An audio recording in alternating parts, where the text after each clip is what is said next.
Olá novamente, aqui é Diogo Santana e no vídeo de hoje eu vou fazer uma continuação daquele meu último vídeo onde eu falei sobre 3 ações muito baratas e que pagam bons dividendos.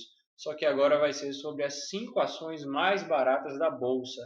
Então, antes que eu comece, eu gostaria de pedir que você curtisse este vídeo e se inscrevesse no canal, porque isso me ajuda bastante na divulgação. Bom, os critérios que eu utilizei para escolher essas 5 ações é simplesmente fazer parte do Ibovespa e está entre as 5 mais baratas hoje.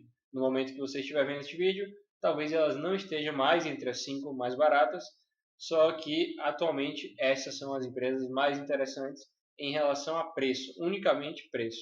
Primeiro você tem que entender o que é o Ibovespa, que é um índice brasileiro muito famoso que passa no jornal todo dia, que envolve as ações mais negociadas na bolsa.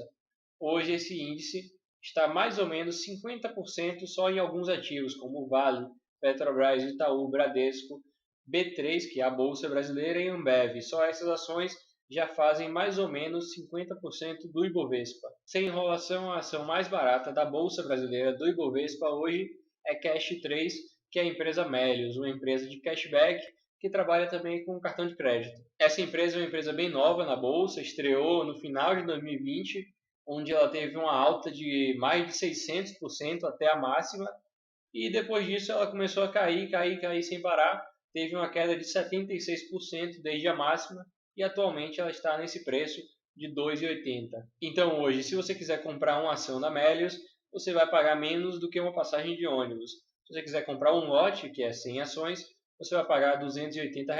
Quanto aos dividendos, essa empresa é bem nova na bolsa, então não há tempo suficiente para fazer uma análise histórica sobre dividendos.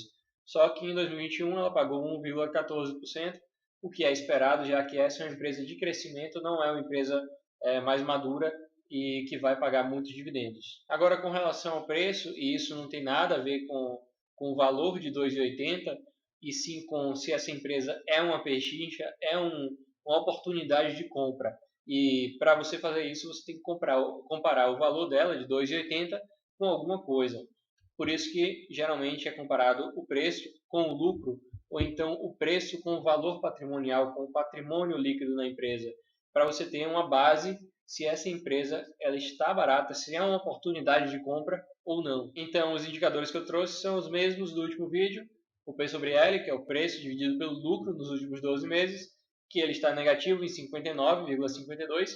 Isso significa que essa empresa, a Melius, ela teve prejuízo nos últimos 12 meses. Então, quando o PL é negativo, é porque a empresa teve prejuízo. Já o P sobre VP, que é o preço comparado com o patrimônio líquido da empresa, está em 3,24. Ou seja, essa empresa ela está custando 3 vezes mais do que o patrimônio líquido dela. Isso pode indicar que ela está cara quando o P sobre VP é acima de 1 e pode indicar que ela está barata quando o P sobre VP está abaixo de 1. Já o EV/EBITDA é uma comparação entre o preço e o lucro operacional da empresa, que atualmente também está negativo, porque a empresa teve um lucro operacional negativo, então é menos 25,61.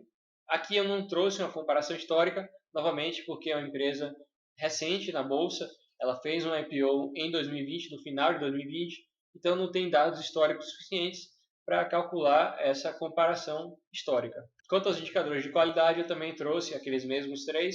A margem líquida, que é o lucro líquido dividido pela receita, que aqui também é negativo, porque a empresa teve prejuízo, então menos 14,35%. O ROI, que é o lucro líquido dividido pela receita, também é negativo, porque o lucro foi negativo, assim como o ROIC, que é um indicador de lucro operacional. Ele é aquele indicador que eu utilizo para calcular as melhores e mais baratas ações da bolsa pela fórmula mágica. Eu vou deixar aqui o link se você quiser saber mais sobre isso, mas ele também está negativo porque o lucro operacional, como já falei antes, está negativo no período. E por fim, eu deixo aqui o disclaimer que rentabilidade passada não é garantia de rentabilidade futura. Então, apesar de tudo estar negativo aqui em relação a Melius, isso não quer dizer que ela vai continuar sempre negativa, e nos casos que a rentabilidade é positiva, não quer dizer que a rentabilidade vai sempre ficar positiva. Pode ser que as empresas ruins fiquem melhores, pode ser que as empresas boas fiquem piores. Então, isso aqui é uma foto dos últimos 12 meses e não uma projeção para o futuro. Para saber mais sobre o futuro da empresa, você tem que analisar os balanços, ler os relatórios, estudar o que os analistas estão falando sobre as empresas para ter essa noção de futuro, que é o que é mais importante na hora de investir, é saber o que é que a empresa vai, o que é que vai acontecer com a empresa daqui para frente. A segunda ação mais barata da bolsa é a da Cogna, que está custando R$ 3,05 no momento que eu gravo este vídeo. Ela é uma empresa de educação, conta com diversas marcas como Croton, Platos, Saber, Vasta e Somos, todas empresas relacionadas com educação. Com relação aos dividendos, a Cogna pagou 2,31% em 2017, 4,42% em 2018 e 1,05% em 2019. Já 2020 e 2021 ela não pagou, isso por conta de uma situação muito específica que foi a pandemia. Com o começo da pandemia, as faculdades tiveram que ser fechadas, as aulas foram suspensas por um período, depois elas começaram a voltar aos poucos. Primeiro começaram as aulas online e só depois de muito tempo é que as faculdades começaram a reabrir e os estudantes começaram a voltar para presencial. Então houve um impacto muito forte na Cogna nesse período principalmente. E antes de comparar o histórico de indicadores de preço e de qualidade da Cogna, eu queria mostrar alguns pontos aqui bem fora da curva que eu preferi remover para que esse estudo seja mais interessante. Eu removi os anos de 2012 e de 2020 para frente porque eles são pontos bem fora da curva, não só no EV/EBITDA que eu trouxe como exemplo, mas em outros indicadores que esses pontos eles ficam muito fora da curva e a média ela fica muito distorcida por causa disso. Perceba que os outros pontos de 2013 até 2019 eles são bem parecidos e isso meio que mostra mais sobre a realidade da empresa em condições normais de temperatura e pressão, digamos assim. Comparando o PL, é negativo, porque a empresa teve prejuízo nos últimos 12 meses, um PL negativo de 11,7 contra um histórico de 21,92, considerando o período de 2013 a 2019, excluindo aqueles dois períodos que são fora da curva. Já o P sobre VP está atualmente em 0,42, abaixo da média histórica, mais barato do que a média histórica, e como eu disse, um P sobre VP abaixo de 1 pode indicar que essa empresa é barata. Inclusive está abaixo de 0,5, que é um número muito baixo de P sobre VP. O preço da empresa está mais barato do que o valor patrimonial, do que o patrimônio líquido dela. Os indicadores de preço, quando não estão negativos, como é o caso do P sobre VP, geralmente indicam duas coisas. Ou que a empresa está muito barata, e que é uma oportunidade, ou que a empresa está muito barata porque é uma tranqueira, que ninguém quer investir nessa empresa, por isso o preço dela cai bastante. Então pode ser qualquer uma dessas duas opções aqui. Cogna pode estar muito barata, pode ser uma tranqueira também, pode ser uma empresa muito ruim para investir, por isso que ninguém quer e por isso que o preço está tão barato assim. Você tem que se atentar aqui para entender se essa é uma oportunidade ou não para a sua carteira. E o EV/EBITDA está atualmente em 147,83, muito acima da média histórica, um EV/EBITDA muito caro, mas que se você lembrar daquele último gráfico que eu mostrei, talvez seja um ponto fora da curva. Então esse aqui é um indicador que talvez não seja tão interessante de olhar no momento, porque pode não mostrar como a Cogna realmente é. Quanto aos indicadores de qualidade, nós temos margem líquida e ROI negativos, então isso mostra o prejuízo do lucro líquido da empresa, e o ROI que ele está mais ou menos no 0 a 0, contra uma média histórica, os três com uma média histórica muito interessante, margem líquida alta e um ROI acima de 10%, um ROI que na média assim, mais ou menos 10%. Isso indica que historicamente essa empresa teve uma qualidade interessante, mas hoje ela está com uma qualidade bem ruim em comparação com o que ela já foi antigamente. A terceira ação é a Cielo, que está custando R$ 3,36 atualmente, que é uma empresa de máquinas de cartão de crédito em geral. A Cielo pagou dividendos interessantes ao longo dos anos, às vezes pagando um pouco menos, às vezes pagando muito, como em 2018, que pagou quase 16%, e em 2021 que pagou 7,7%. Já os indicadores de preço da Cielo, nenhum deles está negativo, então a empresa não teve prejuízo, mas eles estão muito abaixo da média histórica, o que pode indicar, pelo PL, que a ação está muito barata, pelo P sobre VP também bem abaixo da média histórica, e o EV/EBITDA praticamente metade do que a média histórica desde 2011. Então, os três indicadores mostram que a empresa está mais barata do que a média histórica. Já os indicadores de qualidade mostram que a empresa piorou na margem líquida, no ROI e no ROI, que piorou bastante. Perceba que a empresa tinha um ROI muito elevado, 74% a média histórica, mas atualmente está em 14%.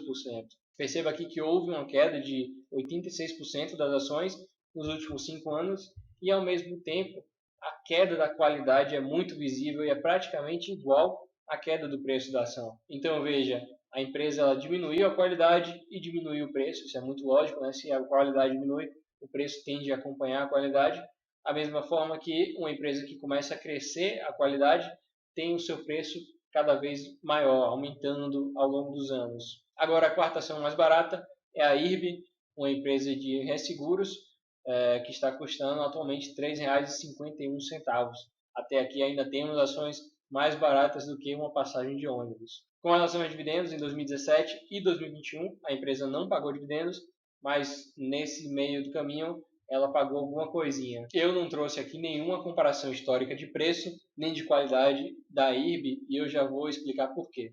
A IRB ou IRB é uma empresa que sofreu bastante nos últimos anos com denúncias de fraude contábil de 60 milhões, como mostra essa notícia, ou essa daqui que mostra que as ações caíram 93% desde que a Esquadra, uma empresa de gestão de fundo de investimento, soltou um relatório falando que os lucros da empresa, os números que saíam nos balanços, não estavam muito compatíveis com a realidade da empresa. Então, era uma denúncia que ali havia fraude. Por outro lado, depois que as ações caíram bastante, que a poeira baixou, já começa a se falar em reestruturação com a mudança de membros da empresa e com a entrada de Luiz Barsi, que é o maior investidor pessoa física aqui no Brasil, e também da filha dele, Luiz Barsi, que fala sobre a reestruturação da empresa e talvez uma possibilidade de voltar a subir as ações da empresa e melhorar a qualidade.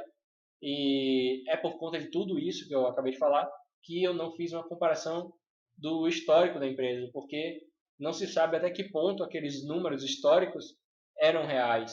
Enfim, vindo agora para a qualidade, a empresa tem margem líquida e ROI negativo, porque teve prejuízo nos últimos 12 meses, e o ROIC aqui, essa empresa não tem ROIC, assim como os bancos também não possuem esse indicador. E por fim, a quinta ação mais barata da bolsa é a Via Varejo, atualmente conhecida como Via, custando R$ 4,33. Ela é uma empresa que envolve algumas marcas, como Casas Bahia e Extra. Com relação aos dividendos, a empresa que historicamente paga pouco dividendo, e nos últimos anos ela não pagou dividendo porque ela teve prejuízo. E uma empresa que tem prejuízo não paga dividendos, porque o dividendo é uma parte do lucro da empresa. Então, se a empresa tem prejuízo e está pagando dividendos, então isso aí pode ser um alerta, porque você tem que imaginar de onde é que está saindo esse dinheiro para pagar de dividendos. Já os indicadores de preço, como era esperado, PL e o EV/EBITDA negativos. O PL é uma média histórica de 10,07, um PL mais ou menos alto historicamente, mas agora está negativo por conta do prejuízo. Já o P sobre VP, mais ou menos em linha com o patrimônio líquido da empresa, de 1,23, um pouco acima do patrimônio, e conta uma média histórica de 4,11, e o EV/EBITDA, não encontrei informações históricas sobre esse indicador. Já os indicadores de qualidade, todos eles negativos, e contra uma média histórica também de indicadores negativos, exceto o ROIC, que tem uma média de 0,01. Isso mostra que historicamente a empresa teve prejuízo em diversos períodos, desde 2008 até hoje, por isso que a média dela é negativa. E, claro, é um setor muito concorrido. Diversas empresas desse setor já quebraram, como por exemplo a empresa Mesbla, que é um caso bem famoso do setor de varejo e que quebrou ao longo dos anos. O setor de varejo é historicamente um setor com margem muito baixa, a margem líquida muito baixa, porque a empresa ela simplesmente compra e revende, e o ganho maior dela está na quantidade. Por isso que as margens geralmente são muito baixas e essa média aqui está negativa porque os pontos negativos dela, os pontos de lucro, de prejuízo, eles pesam mais, já que os pontos onde há margem líquida positiva, eles são bem pequenos, porque historicamente esse setor é um setor de margem baixa. Bom, vamos chegando ao fim de mais um vídeo, espero que você tenha gostado e nos vemos na próxima.